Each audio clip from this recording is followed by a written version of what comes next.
Okay, nag-topic kita sa Christology, sa doctrine sa aton ba nga si Kristo. And pero on continuation, um, bala nyo crucial ni nga message karon. Crucial means, na-remember nyo itong gi pag-aralan naton sa doctrine sang repentance of original sin and the doctrine sang repentance of willful sin. Same lang sila, nga very crucial. Kag same lang sa doctrine sa Christology, nga importante nga mabalaan naton. You know what? Sa Christology, mabalaan nyo dapat ang deity ni Christ, kung sino siya. He is a higher. May tatlo siya nga, may three offices siya sa Book of Hebrew, meaning Christ is the high priest, Christ is the high prophet, and Christ is the high king. Gusto ko maintindihan yung tatlo offices niya. High priest siya, tungod kay sa Old Testament ng mga priest, ang ginahimo nila is mag-offer sang mga sacrifice offerings for the sin and for peace offering or gift offering sa mga kumbaga amo tong represent sang mga Israelites ang mag-offer ang mga priest. So meaning sa priest dapat nang belong sa Levites. So kung hindi ka tribe sang Levites, hindi ka pwede maging priest. Kag ang priest amo to ang representative sang tibok na Israelites para sila maka-offer sa Ginoo or para magkaroon sila sang peace offering kag forgiveness ng ilang sins. Now, si Kristo higher than the priest dito sa Old Testament. Higher pa siya kay Melchizedek, higher pa siya sa mga Aaronites, higher pa siya sa sino nga kilala niyo nga priest sa Old Testament kay nga man. Si Christ hindi niya gi-offer ang mga bulls, kag goats, kag lambs. Ang gi-offer niya what? Himself. Gi-offer niya. Kumbaga, mismo niya kagalingon, amo ang gi-offer niya dito for the sacrifice and atoning sacrifice for our sins. So that's why gitawag siya nga high priest. Tagagisa pa mga kapatid, itong mga priest sa Old Testament, meron din silang kasalanan. Kaya sila nag-o-offer muna sa kanilang sarili for the forgiveness of sin dahil sila mismo ay makasalanan. Pero you know what? Si Christ is holy, blameless, and perfect, and righteous, and kung sa Ilonggo pa, why sang makita sa iya? He is very pure. Why? Because He is God. But because who is God, hindi siya pwede mapatay. So karon, nagkatawang tao siya. So God, nagkatawang tao for sacrifice ang iyang galingon para sa aton mga sala. So ginatawag sa nga high priest tungod kay siya perfect and holy. And isa pa, siya is high prophets. Meaning, ganito, yung mga prophets, sila yung mga nakareceive ng salita ng Diyos, sila yung binibigyan ng revelation ng Panginoon para ibigyan o ituro sa mga katawan sa Israel. So ngayon, si Christ higher than them. Higher pa sa kay Moises nga prophet. Higher pa sa tanan nga prophets nga nakilala. Yung Elijah dito, tanan nga mga major kag minor prophets sa Old Testament. Christ is higher than them. Why? Naa siya mas higher. Tungod kay, mismo ang salita, nagkatawang tao, or ang logos sa Grego, sa John chapter 1. So means si Christ mismo ang salita ng Diyos. So, hindi siya nag-deliver ng salita ng Diyos. Instead, siya mismo ay salita. That's why ang iyang message sa John chapter 1 is, the Word became flesh. Mismo siya yung revelation. Siya yung salita. Pag-usapan natin yan sa Hebrews chapter 1, verse 1 and 2. That's why He is high prophet, high priest. Isa pa, He is the high king. Nakilala niyo yung mga king noon ng mga sikat na mga hero sa Old Testament katulad ni David, ni Solomon. God is great, si Christ greater than them. Why? Hindi lang siya king na nagamando o nagadumala sa katawan sa Israel. Ang sabi ng Biblia sa Hebrews chapter 1, by His word, He controls and holds the word. Tama? Na-remember nyo? So meaning, as a greater king means si Christ yung namumuno. He is sovereign control through His word. So means, this is we say, whether you submit or not to Christ, meron siyang ability, meron sa kapangyarihan na ikaw ay gawin So kung ano yung kagustuhan niya. Kaya nga if you believe the doctrine of Arminianism, na kung hindi ang tao, kung hindi magsugot ang tao ay may mo ang Diyos, some of you, think about that. Kung hindi magsugot ang tao ay may mo ang Diyos, sa inyo, sino ang powerful? Sino ang sovereign? Man or God? I don't think so. That's why ang doctrines ng Arminianism between free will of salvation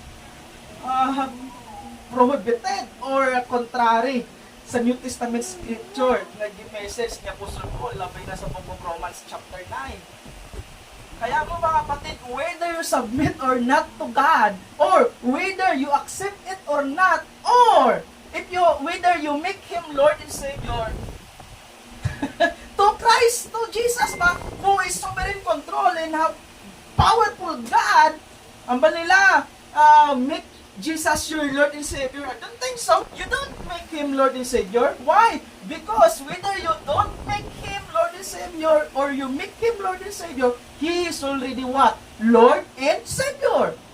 Hindi mo kailangan ngayon mo siya nga Lord and Savior. Whether you admit it or whether you believe it, He is already Lord and Savior. At wala kang magagawa doon. This is the greater King, Christ.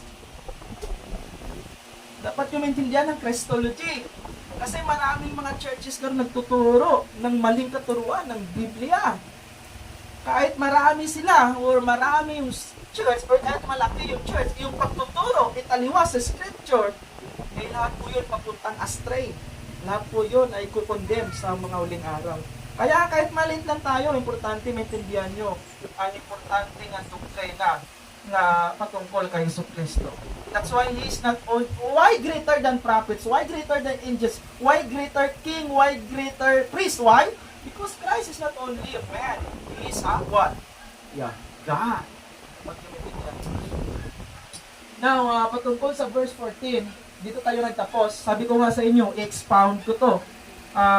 May pagkain tayo, nag-prepare yung mga pagkain, mamaya eating fellowship. Alam nyo, dito, na sa Ilonggo, nagkakasubo ko karon. Kaya nga, damo-damo wala. So, na-miss nila, importante. Nag-mention na ko sa akon nga announcement last Sunday. Dapat aragid. So, but sige lang, God is sovereign gapon. O, meron kita bisita, si Ma'am. So, by the Spirit, even wala siya naka-join sa ating na series, but we believe God is omnipotent, omniscient. Amen. And God is all-knowing God, all-powerful God, and loving God. And love is always present God. So ngayon, by the Spirit, ibibigyan niya ang tamang understanding. Now, nag-end tayo dito sa verse 14. Are not all angels ministering spirits sent to serve those who will inherit salvation? Kasi po, napag-usapan natin that Christ is greater or higher than angels. Now, ang angels, ang ministry nila is parang sila yung tumutulong or sila yung ginagamit ng Diyos para ipahatid ang kaligtasan sa mga sino? Or sila yung nagme-minister para sa mga maghihirit ng kaligtasan. Ito po, those who will inherit salvation. Ito yung isang trabaho ng mga anghel, which is sa context natin, they are allowed by God, they're controlled by God. That's why Christ is higher than them because Christ is controller of everything yapon. So, kining angels magaluod yapon kay Christ. Now, hindi namang pinaka-topic natin. Ang topic natin, sino itong mga inherit? Sino itong makamana? Or those, sino yung magmamana ng kaligtasan? Now, tingnan natin yung chapter 2, verse 9. Kung mga Bible kayo, edition lang sa Tagalog. Pero kung mas understanding na naman. So, tingnan nyo po. Sino yung magmamana ng kaligtasan? Sino sila? But we do see Jesus who was made lower than angels. Lower than angels tungkol sa iyang pagkatawang tao. Pero tingnan nyo po to, for a little while lang. A little while meaning yung tinutukoy yung pagkatawang tao at yung kamatayan niya sa cross. This is we say lower than angel. But doesn't mean na he is lower than angel. No? Ang context ng pasabi, because he died for our sins, yun yung tinutukoy. Now, tingnan nyo ngayon. Now, crowned with glory and honor because He suffered death. Now, tingnan nyo po itong death na sufferings niya. So that by grace of God. So, madali salita mga kapatid, yung sacrifice ni Christ para sa kaligtasan natin, Isa po to sa grasya ng Diyos. That's why walang grace, tingnan niyo po walang grace of God, walang Christ suffered. Bakit po kailangan mag-suffer ni Christ? Bakit kailangan niya mamatay? Walang ibang rason.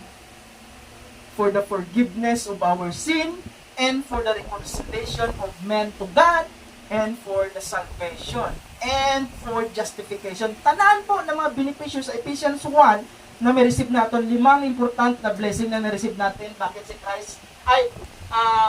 si Christ namatay? 5 important na blessing na makikita natin sa Ephesians 1. Una-una, namatay siya to reconcile us to God. Reconciliation. Pangalawa is redemption. Tayo ay na-redeem, natubos. Pangatlo is tayo ay napatawad, forgiven. Pang-apat, tayo ay naging adopted sa family of God dahil si Christ namatay para sa atin. Dati tayo kaaway ng Diyos, ngayon ng mga katawan kita sa Diyos, which adopted, or doctrine ng adaptation. And number 5 is justification. Tayo ay ginawang matuwid. Now, ito yung mga blessing na na-receive natin because Christ died for us. This is we say by God's grace. So that's why salvation is what? Purely 100% what? Grace. That's why ang doktrina natin sa kaligtasan is sola gratia. By grace alone. Because by works, no one will be saved, no one will be justified. It's all about by the grace of God. The grace of God because He sent His Son to suffer, bled, and die in our behalf. Now, tingnan niyo po to. He might taste death for everyone. Now, ang question, yung maka-inherit ng salvation, everyone? Lahat? Ito yung question, di ba? Kasi si Kristo namatay para sa lahat. And those who will inherit salvation is lahat. Yeah, ito yung question ngayon na makikita natin. Now, makinig po kayo. Verse 9 ng chapter 2 ng Hebreo, hindi po siya tamang version ng scripture. Even ang King James po, mali po sa translation, sa Greek na translation. Meaning sa King James, every man po ito. Death for every man. Now, makinig po kayo. Sa King James translation, wala pong nakasulat ng everyone or every man. Ang tinutukoy po dito is every lang. Meaning, paano natin marireconcile? Pastor, I'm sorry, pero sa original na manuscript sa Grego, wala pong everyone. So, dinagdagan ng mga theologian na nag-translate ng version ng Biblia, yung everyone or everyone. So, ngayon, nagko-contradict ang Biblia. Kaya tingnan po natin ang dalawang principles ng hermeneutics para maintindihan natin, para hindi nagko-contradict. Meron tayong gagawin para maintindihan natin ang versikulo na hindi nagko-contradict. Kasi ang scripture hindi nagko-contradict yan. Tingnan natin yung absolutely and relatively senses. Medyo nag-study kayo ng Bible School, parang ganito, pero hindi po ito yung punto ko. Gusto ko lang maintindihan nyo yung verse 9. Sa absolutely, meaning means all without exception. And sa relatively, means all without distinction. So, ang ibig sabihin ng absolutely, halimbawa, ang verse 9 ba, absolute ba siya? Kung absolute ang verse 9, tumutukoy siya sa wala exemption. All without exemption. So, meaning, talagang absolute na everyone. Yan yung verse 9. Kung ang tamang interpretation is absolutely. Now, tingnan natin ang relatively. Relatively means all without distinction. So, meaning, wala nang distinction. Meaning, hindi na distinction yung pagkasulat ng verse 9. So, meaning, hindi tumutukoy sa talagang everyone. Tama? Naintindihan nyo? Hindi tumutukoy. Bright na yung mga dahil na sila makaintindi. Meaning, hindi tumutukoy sa everyone. Meaning, may distinction. So, paano natin maintindihan ang distinction at ang exception? Ito yung mas magandang understanding. Una-una, as to which of this meaning it bears any particular passage must be. Ito yung gagawin natin. Determined by context. So, para hindi po tayo mag-contradict, una-una ang gagawin natin, tingnan natin by context. Maraming nagtuturo ngayon sa Biblia, sumala sa ila kung galing mong understand, they interpret the Bible. So, they miss the context. So, their preaching and their explanation is wrong without context. So, unang gagawin natin is dapat maintindihan natin ang context. Pangalawa, tingnan natin ang comparison or ang parallel ng scripture. O meaning, tingnan natin yung other side ng Biblia na nagtutukoy patungkol sa everyone or all. Kung yun ba talaga ang sinasabi ng context. Example ng absolutely at saka relatively or without extension or without exception or without distinction. Tingnan niyo po itong example ko sa Mark 1:5. Balikan natin mga yung Hebrew. Gusto ko lang maintindihan niyo yung tamang understanding. Now, and there went out unto him all land. Tingnan niyo po yung all, tumutukoy rin niya sa everyone. All land of Judea and the of Jerusalem, and we are baptized him in the river Jordan. Now, ito yung question. Pag sinasabing all ba, lahat ba ng taga-Judea, pumunta at nagpa-baptize, meaning all, kung walang exemption, meaning pati bata pumunta, di ba? Pati bata, pati sanggol pumunta. So, kung i-interpret natin sa absolutely yung all at saka everyone, meaning lahat ng taga-Judea o lahat ng taga-San Manuel pumunta para magpa-baptize. Walang natira. Hindi niyo ba? Yeah, ito ibig sabihin kung walang exception. Pero may distinction kasi, kaya tingnan natin nag-distinction sa Luke chapter 7 verse 30. Tingnan niyo po. But the Pharisees and lawyers rejected the counsel of God. Tingnan niyo po to, But the Pharisees and lawyers rejected the counsel of God against themselves, being not baptized of Him. So, ano to? Absolute or relative? Ito ba ito? Absolute relative? Relative. Relative kasi may distinction. Absolute meaning all talagang nagpapa-emphasize na lahat. Pero, sa verse 13 ng Luke, hindi po lahat. So, this is we say parallel. Parallel ba? Parallel. Ito yung parallel. Para maintindihan natin ang distinction. So, ngayon, ang verse 9 ba ng Hebreo, exceptional or distinctional? All without exception or all without distinction? Now, kasi naintindihan natin by parallel, tingnan natin sa context ulit. Tingnan nyo po yung Hebrews 2:9. Yet for everyone ba? Meaning absolute ba talaga na everyone? Or relative? Tingnan nyo po yung verse 10. So, this is we say context. Context ba? Context. Tingnan yung context. And bringing many sons and daughters to glory. It was faithing that God, for whom and through whom everything exists, should make the pioneer of their salvation. Sino na ang pioneer of their salvation?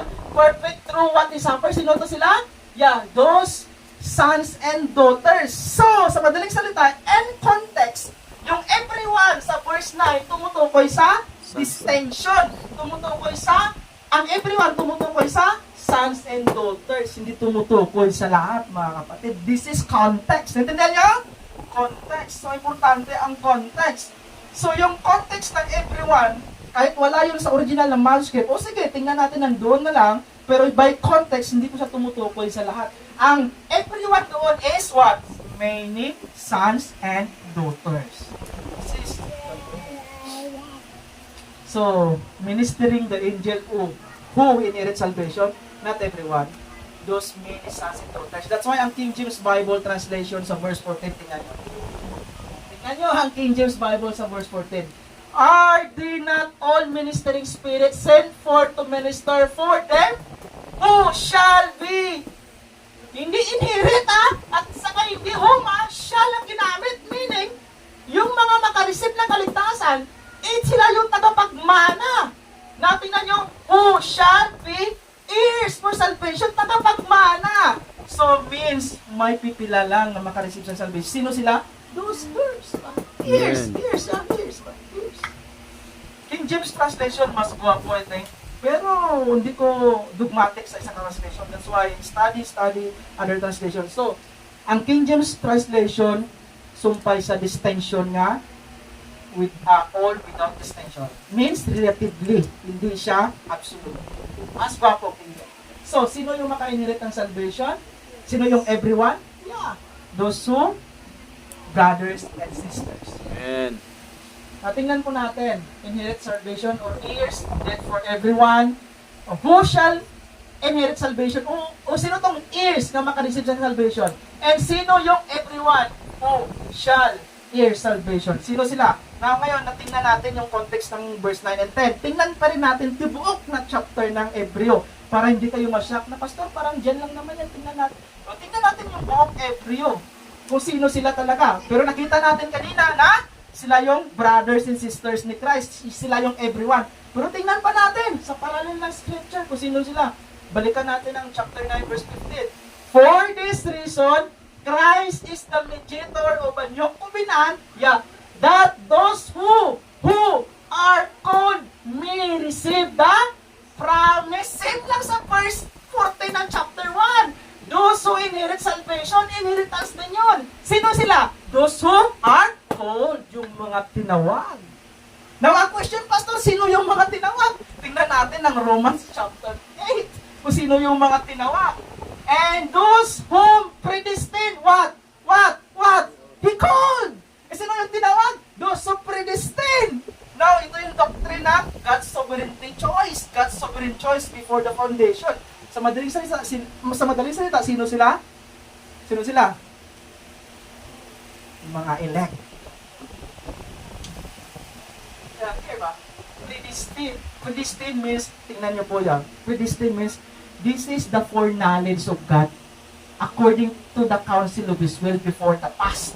Before the past ba? Before the past. Bago pa ang lahat.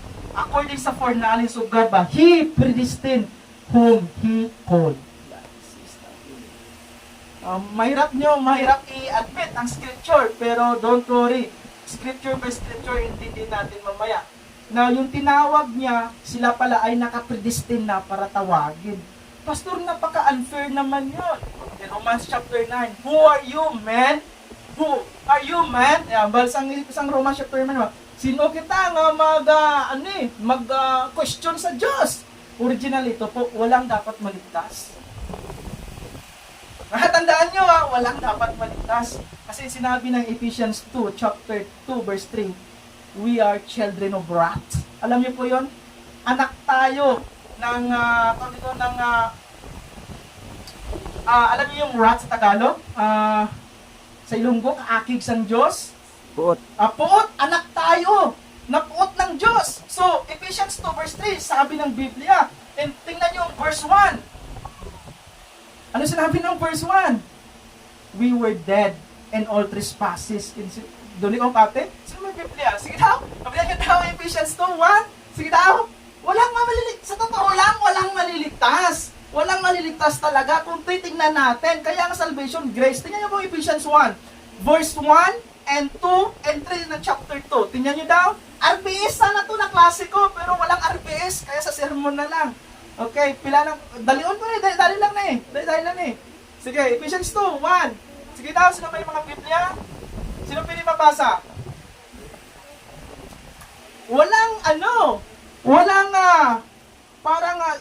Walang deserve maligtas. Walang deserve maligtas, mga kapatid. Bakit? We were dead in all trespasses and sins. Sino pwede mabasa? Sige daw. Kaya kung mayroong tinawag, hindi yun issue. Kung mayroong tinawag, that is grace. Tama na? Taintindihan nyo? Hindi siya matatawag na grace pag lahat.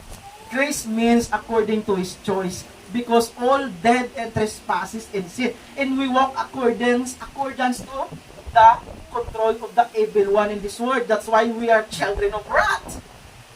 Wala gapon? Ano yan? Sige, tayo. Ephesians 2:1. 2-3. Ephesians 1 verse 1 to 3. 2. At kayo'y binuhay niya, nang kayo'y mga patay dahil sa inyong mga pagsalangsang at mga kasalanan. That's right. Verse 2, na inyong nilakaran noon, una ayon sa lakad ng sanlibutan. That's right. Ayon sa pangulo ng mga kapangyarihan ng hangin, Yeah, Kapangulo, Satanas. ng Espiritu na ngayon ay gumawa sa mga anak ng pagsuway. Anak ng pagsuway. Yun yung children of wrath. Verse 3, sa gitna ng mga yaon, tayo rin naman, ng ibang panahon ay nangabubuhay sa mga kahalayan ng ating laman. That's right. Ng ating ginagawa ang mga pita ng laman at ng pag-iisip. At tayo'y noon katutubong mga anak ng kagalitan. Gaya naman ng mga ibang. That's right. So, kung ang basis sa salvation according to our own willingness, why gusto sang Ginoo? Wala sang tao nga gusto niyang Diyos. Gusto niya lang ang Diyos kung blessing. Naintindihan niyo? Gusto niya lang ang Diyos kung blessing. Pero literally, gusto mo ang Ginoo. So kung gusto mo ang Diyos, means you want God. So kung you want God, meaning you want to imitate God. Who is God? Righteous, holy, and just. So you need to walk holy, you need to walk righteous, you need to obey God, you need to walk according to the law of God. So, merong ganong tao? Wala.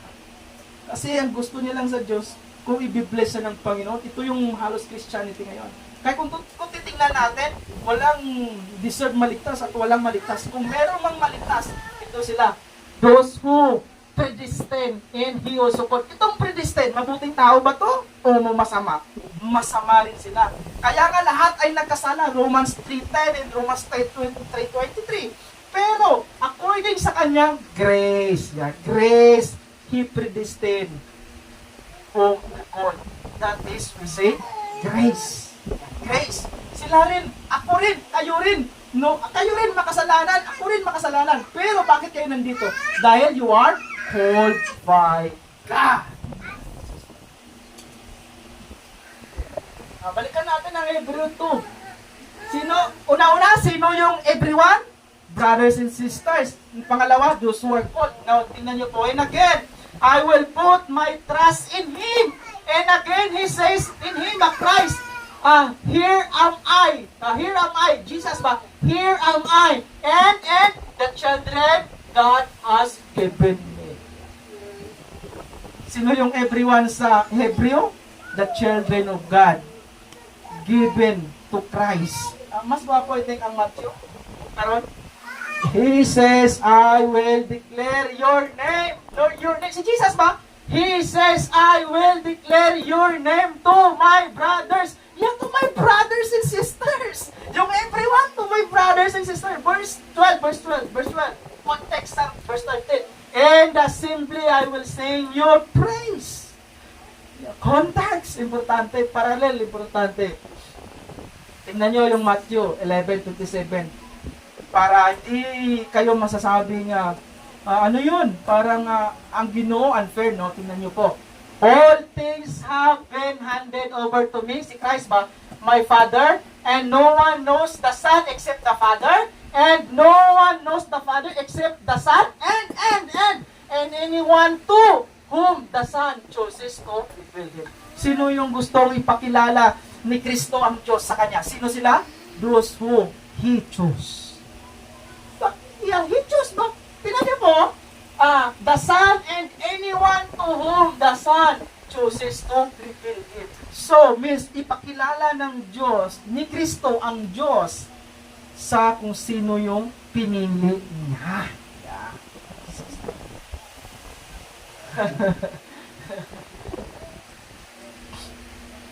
Hebrews chapter 12.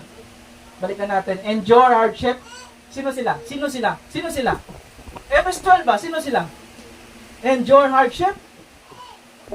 Unbeliever may endure sa hardship, no? Wala pa tayo reklamo na. Diba? Unbeliever, wala na. Pero to believers, to Christian, what? Endure hardship as discipline. Ano ang hardship? Discipline. And God is treating you as His children. For what children are not disciplined by their father? So, this is the meaning. If you believe Christ, then if you accept Christ, means you are children of God. Now, here, this is the evidence na ikaw ay children of God. Even suffering, even hardship, you endure for the sake you desire to honor and pleasing and worshiping God. This is the evidence of tinuod nga children of God. Biskan pikahado, pastor, biskan kawadon, biskan kakulangon, pero gusto ko kitang mga lakad sa Ginoo. This is, we say, you are children of God. You know, hardship to Christian, common. To unbeliever, hindi. Because to them, always gusto lang happy life. Pero to tinuod niya Christian, we face always hardship. Because we fight in this world. Pero, kung naintindihan mo nga ikaw, children of God, even hardship, you praise God. Amen. This is children of God. Hebrews 13:12. So Jesus also suffered outside the gate in order to what? Sanctify The people. So karon ang people, sino tutukoy niya? Through his own blood. Sino yung people na tinutukoy? Sa context ulit. Yeah, people means his brother, his sister, his children of God. This kind of people. Yeah, sanctify his people. Yeah, 10 na, chapter 10 verse 14 ba? Yeah, and chapter 10 verse 10. Makita niyo dito gyapon. Same meaning.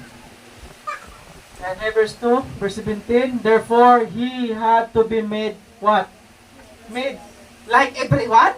Like everyone? No, like his brother. Paano naging like his brother si Christ? Paano? Sa pamagitan ng incarnation, pagkatawang tao. Ganyan?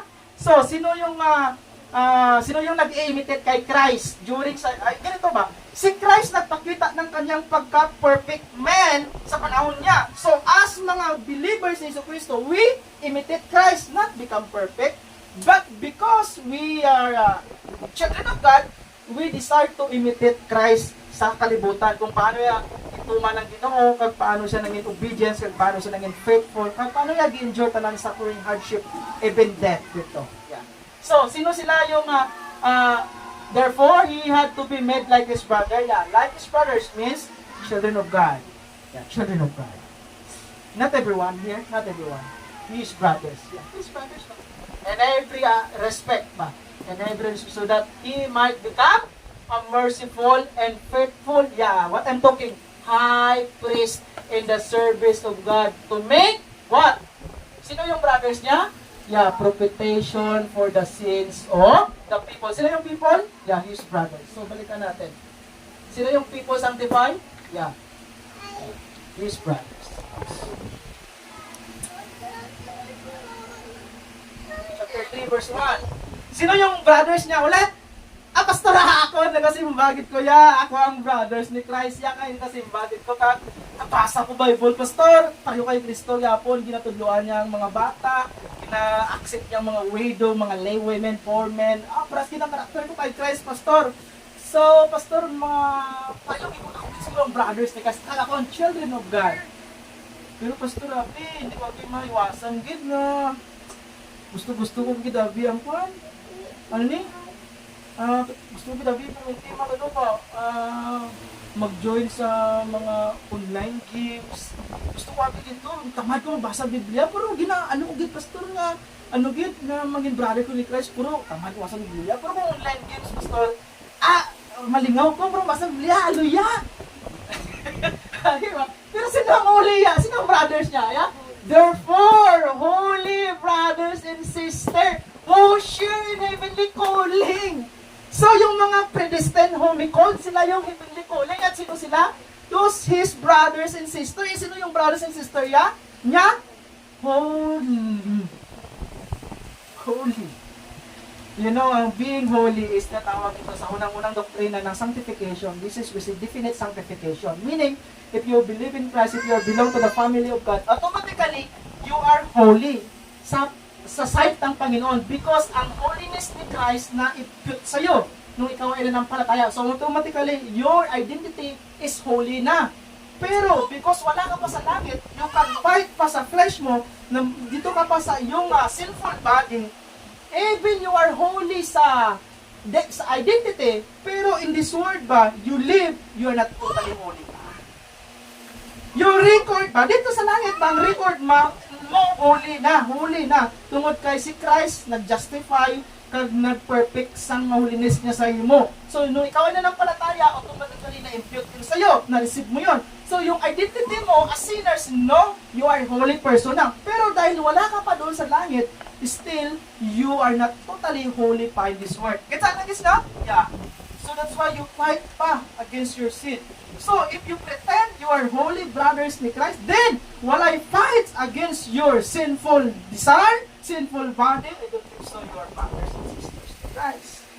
Because that is not the identity of tinuod niya brothers and sisters. Yeah, originally, you are holy, that's right. Pero yung pagka-holy mo, hindi lang identity, nagmamanifest rin even dito ka sa kalimutan. Ay, bakit, pastor? Paano mo may pakita yung suga? Diba? Paano mo pakita yung mga salt in life? That's right. Ako, hindi na ko puro walit. Gabi ka dalo man, teaching ni pastor, ka master theology, good na. Pero kinabuhay ko wala sumpay sa holiness. So, kawang akong study. Hindi pa siya na akong study para mahimo nga children of God. No? Isa pa ba? If you open Galatians 5. Galatians 5 ba? Therefore, makita niyo dito ang the fruit of the Holy Spirit. Yeah. What is the fruit of the Holy Spirit? The love, the joy, the peace, the patience, kindness, goodness, faithfulness, gentleness, and self-control. But before ang fruit of the Holy Spirit, makita mo dito ang ambal niya po. So, what?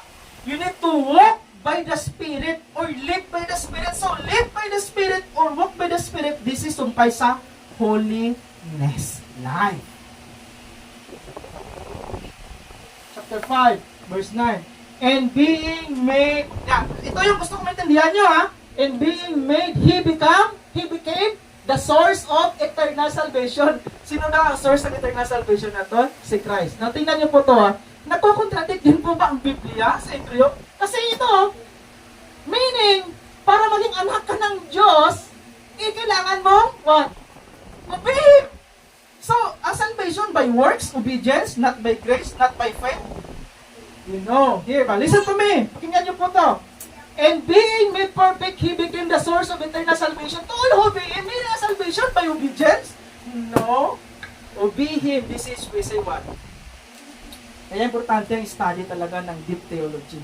Obey Him dito is what? Obedient faith. Kaya? Obedient faith. Obedient faith means yung obedience mo because of your faith. Saan makikita to na parallel? Saan makikita na parallel? Hebrews chapter 11. Mga heroes of faith, sila ay nag-obey sa Diyos dahil sa pananampalataya. Abraham, he killed his son by faith. And Enoch, wala siya na napatay, he raptured by faith yapon. Moses, by faith yapon. We believe in God by faith yapon. So we obey God means by faith yapon. So ang obedience dili is what? Obedient faith. Hebrews 11, if you are not satisfied, Hebrews 11, you may see.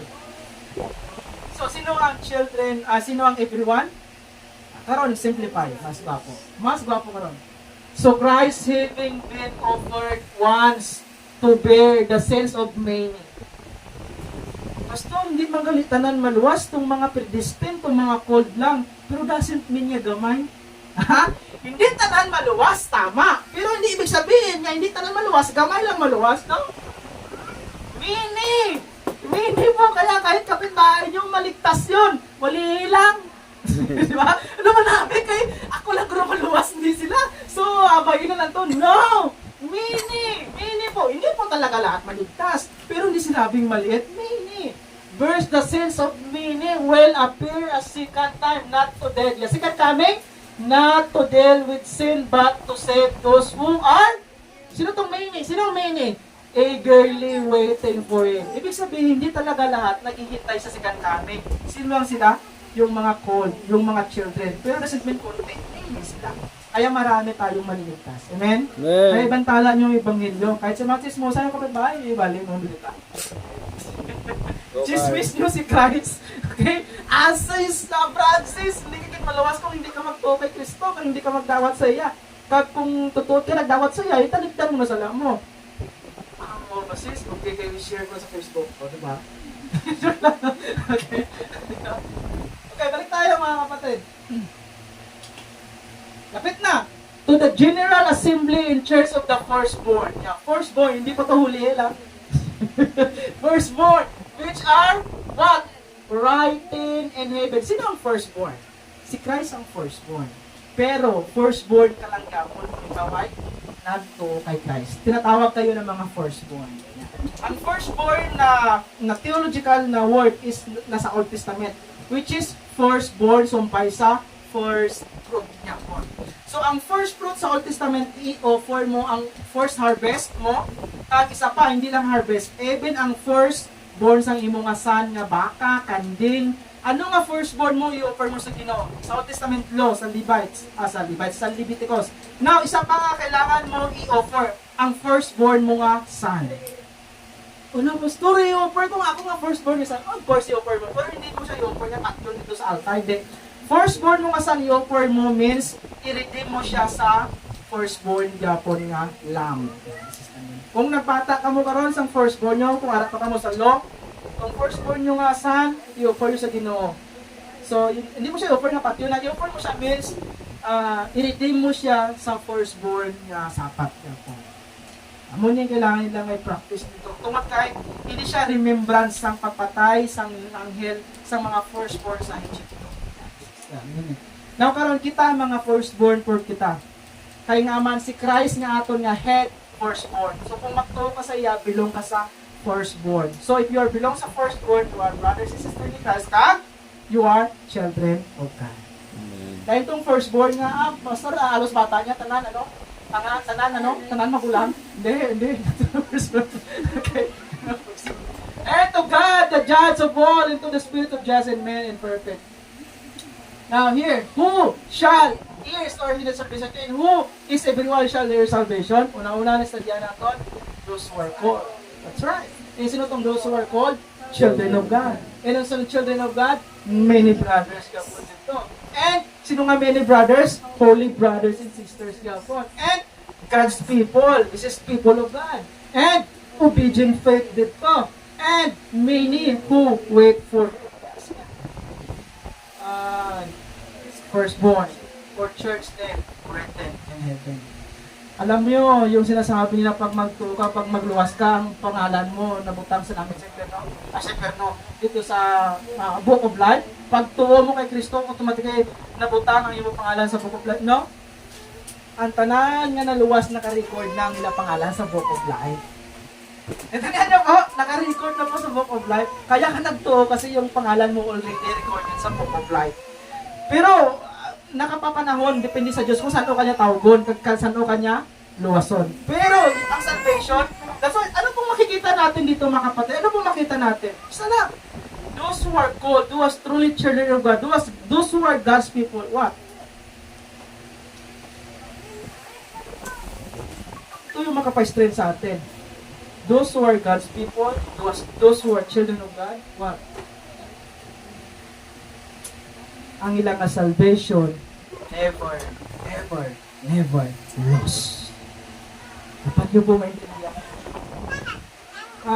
Sa doctrine ng 5 points, tulit, hindi po in-emphasize ang usas doon, hindi po. Ang in-emphasize po doon is ang perseverance of the saints. Meaning, kung totoo kang children of God, ikaw ay iti-persevere niya until the end. Amen.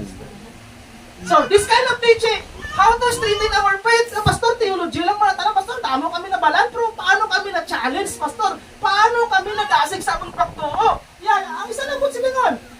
Ang isa lang makapag-strengthen sa inyong mga faith, yeah, the salvation of these people is perfect. Sino nga people ninyo? Yeah, this kind of people. So, kung ikaw nagtuo kay Kristo, you are belong this kind of people, Japon. So, kung sila nga mga people ba, ang ilang salvation is perfect, so kamubod, salvation niya perfect. So kung perfect ang salvation niya, because not by your works, but because of Christ, so kung saan yung response? So you need to serve more and more and more and more God. Amen. You need to honor Him. You need to serve Him. You need to give Him praise, glory, and honor. Sa imo timo pa. Yes. Because the founder of their salvation is not themselves. But Jesus. Ang pinaka-reason nga perfect ang atong salvation, not because we believe, not because we are some na good people, no. Because the founder of salvation is Christ. Di makita, Hebrews 13. This is pinaka-reason, absolute na eh. Hindi na ni relatively, absolute, this is absolute. Si Christ ang founder ng atong salvation. Not us, kaya kung kitabi ang founder, kitabi, pasto naluwas mo kayo nagtuo ko, tama. Pero originally nga nagtuo ka, tungod kaya ang Ginoo nagatag sa imo sang bag-o nga espiritu, pag-ibuhay ka niya. Nag-impute niya sa imo ang faith, which is the gift of God. So nagtuo ka kay Christ, so karon luwas ka. Pero kung yampal mo nga, nagtuo ka, luwas ko, so parang ang imo gina-refer is ang kaluwasan by, because you believe. Of course, necessary ang believe, pero ang salvation hold by Christ and handled by Christ. Kaya kung ikaw ga-handle, you lose your salvation. But because Christ called salvation, it never was. Doctrine of Arminianism, very worse and very false guy. That's why you need to understand the God's sovereignty. And the author and perfecter of our faith, si Christ. Nga author siya and perfecter sa isang faith. Nga perfect ang faith, tungkol kay siyang author. Siyang author. Hindi ka. Kung willingness ang istoryanta, karon mabaguna-una mo. Di ba? Maguna-una no. But because Christ is the author. So means what? Backsliding. Maybe you are disciplined by God, nagluya ka, duway ka na, pero yung sa gihapon, you desire to come to church and pray and believe in it. Pwede, pero never ka backslide. Pastor, paano mo patunayan na? Sometimes you doubt, but you continue. Despite of suffering, circumstances, trials, problems, hardship, and willful sins, because of this, you doubt, because of this, you doubt, sufferings, circumstances, trials, problems, hardship, and willful sins. Because of this, you doubt. It is because you are.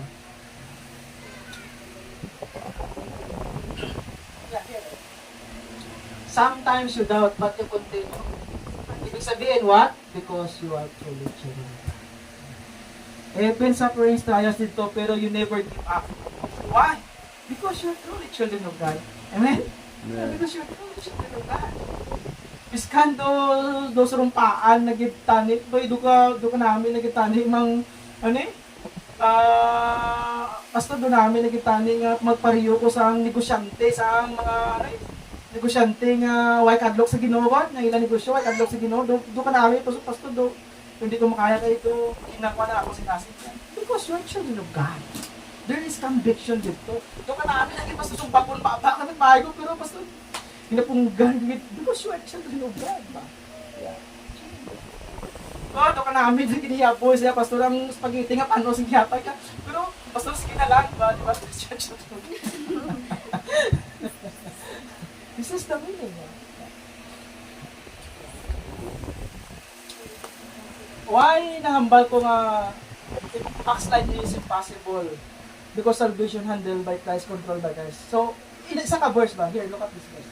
For it is impossible in the case of those who have once been enlightened, who have tasted the heavenly gift, and have shared in the Holy Spirit, and have tasted the goodness of the Word of God, and the powers of the age to come. Then, look at verse 5. And then, have fallen away. Na-testify niya na ang Ginoo, pero nag-backslide pa rin siya, nagtalikod pa rin siya. Possible ba ni? Possible ba hindi? Possible ba hindi? To restore them again to repentance, since they are crucifying once again the Son of God to their own harm and holding up to contempt. So, wala na daw sang forgiveness sa ilang repentance kung magtalikod pa sila sa Ginoo. So, means backlash na sila. Pero ang context ng Hebreo, hindi po tumutukoy sa Christian or children of God na salvation. Hindi po. Kasi po, in the next phrase, sinabi niya is, do we speak? In context ba? Verse 6 yapon ba? Chapter 6 yapon ba? But look at verse 9. Do we speak in this way? What speak? What speak? Yeah, here, this kind of speak ba? Do we speak in this way? Yet, in your case, sino na yung tinutukoy niya? Sino na? In your case, sino to sila? Children of God. God's people, holy brothers and sisters. In your case ba, miss, ang author sa Hebreo confident sa mga believers dito. In your case, beloved, we feel sure of bitter things that belongs to salvation. So, ang author ng Hebreo. Pero sa kamo, confident ko sa inyo, hindi matakot to. Why? Because, sino sila? Children of God. So, tinuod nga children of God, tinuod nga brothers and sisters ni Christ, never turn away His Savior. Andahan niyo po yan, mga kapatid. Kung tumalikod man siya, this is the evidence that from the beginning, He is not fully children of God. Verse 10, King James Bible, chapter 10, same lang sila. For if we sin willfully, after that we have received the knowledge of the truth ba? This is the gospel, then remaineth no more sacrifice for sin. Di Pastor, klaro ang Biblia, nga kung patuloy ka magpakasala, ambal niya, after nga naintindihan mo ang gospel, naintindihan mo, ang question, luwas ba? Amo na yung question. So karon wala na daw sa sacrifice, so meaning wala na forgiveness of sin, apart sa kay Christ, because siya continue reject Christ. Tama! Apart from Christ, wala na forgiveness of sin. Pero, sino ang tinutukoy dito ng author? Sila ba yung mga children of God? No, because in the next breath, Gapon, ito yung sinabi niya. Verse 39, but we, in James muna, but we are not of them. Sino yung of them? Ito sila. Yung sins willfully. Willfully means, hindi sila natakot sa Diyos sa pagkakasala or walang repentance. Nakakasala tayo, we're not perfect, pero after we commit sin, mayroong nagabagabag sa atin na tayo ay nagkasala. So hingi tayo ng kapatawaran. Yung kapatawaran na yun is what? Lead us to discipline ourselves and let's go back to the holiness. This is the Pero itong willfully, ito po yung continue sinning. Meaning, walang pagkatakot or walang remorse, walang pagsisisi. Because this is, we say, he is not truly convicted by the Spirit. So, walang kaligtasan. Pero ito ba? But we are not of them who drew back unto perdition, but of them that believe to the saving of the soul. In IB, but we do not belong to those who shrink back and are destroyed, but those who have faith and saved. Ano tong are saved? Past tense, present tense, or future? Yeah, past tense dito. And is faith. But we are not of those who shrink back and are destroyed, but of those who have faith and preserve their souls. Ito yung confident ng author. Bakit siya confident? Naligtas talaga yung receiver ng message niya. Tungod kay isa lang ang key. They are children of God. Nakita sa ilang pagka-holy people. Nakita sa ilang obedient faith. Amen? Yan, nakita sa ilang ang pagka-brothers and sisters ni Christ. So, yung topic natin kanina, it's all about, ito. It's all about 5 points, which is tumutukoy sa unconditional election, limited atonement, and perseverance of the saints. And kanina, total depravity. Yeah. So, ito yung heart ng ating, ito yung heart ng ating confession of faith, which is naniniwala tayo na the 5 pillars of theology, Reformed theology. This is we say scripture alone, which is scripture alone meaning Biblia lang ang ato nga foundation, and si Christ lang ang ways ng salvation, kag grace lang ang salvation. This is we say sola gratia, and pinaagi sa pagtuo lang ang kaluwasan, and para sa glory lang din sa Ginoo. And we believe also sa 5 points Reformed theology, which is yung sabi ko kanina na hindi lahat maliligtas. Only the elect, only predestined, only the child of God, only children, only those their name is written from the book of life. Tama? Yeah, this is the doctrine of Reformed theology. So dapat yung maintindihan yan. Maybe 5 years wala na ako dire, or makapayunir ako, or hindi ko balaan, at least nabound ka mo sa sound doctrine. Sound doctrine. So this is our confession of faith. And tando kita. So sulod nyo na ni ang aton nga slogan. Ang slogan naton. Nasulod nyo na? Ang slogan tama. Amo ni ang ibig nato ni hambal after mag-end ng aton sermon. Okay? Ecclesia Reformata Semper Reformanda est secundum verbum Dei, meaning this is we say a Reformed church must always be reformed according to the word of God. Okay, manindog kita. Let us pray. So, sino yung everyone? Ulit. Those who inherit salvation, sila children of God. They have obedient faith. They are brothers and sisters of Christ. They are waiting for second coming. Hindi names are written in the book of life. Tapos sila yung mga holy people. Hindi sila nagpapatuloy sa kasalanan at hindi sila namumuhay sa kasalanan. Instead, kinamumuyan nila ang kasalanan at nagpapatuloy sila sa kabanalan dahil sila ay mga anak ng Diyos. At they are preserved until the day of Christ because salvation is never lost and it is the promise of God. 1 John 2:25. Palapakan natin ng Ginoo naway maging important ng topic sa inyo kag mag-grow kamo sa pagpangalagat. So, yeah. Solid Gloria. Meaning, to God be the glory. Sorry.